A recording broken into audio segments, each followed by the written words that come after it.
off the chain. But the scripture for this week is Matthew 15, 21 through 28. I read this scripture, man, and shout out to old Embassies of Christ and Dr. C, because he used to talk about this scripture all the time.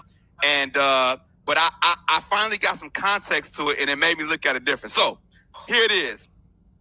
A Canaanite woman from the vicinity came to him, she's crying out to Jesus, like, Lord, son of David, have mercy on me. My daughter's demon-possessed and suffering terribly.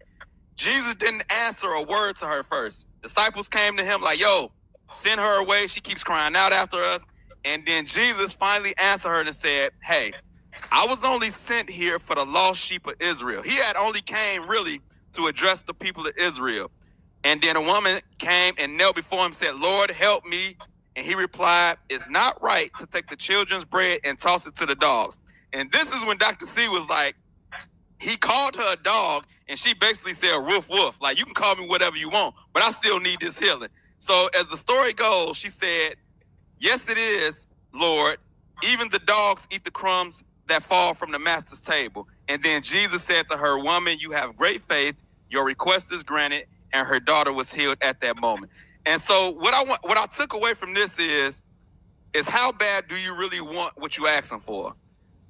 His job was specifically to come to the people of Israel.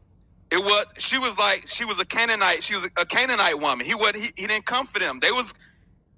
He came for the people of Israel. But this scripture also says to me that God is for everybody.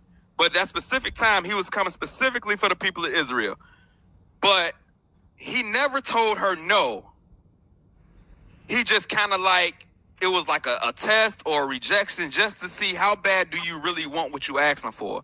And that's what I got of it. And so I look at it and I take it in life. When you're asking for something or you want something in your life, what are you going to do if you get rejection or if you get a test? Whether it's come from the world or is it God testing you? Are you going to just fold or are you going to keep pressing forward to get what you wanted? Because when she kept pressing the issue like, yo, you can call me a dog, you can tell me you ain't come here for me and all of this stuff, but at the end of the day, I still need what I need. And then at the end of it, he says, because of your faith, your request has been granted.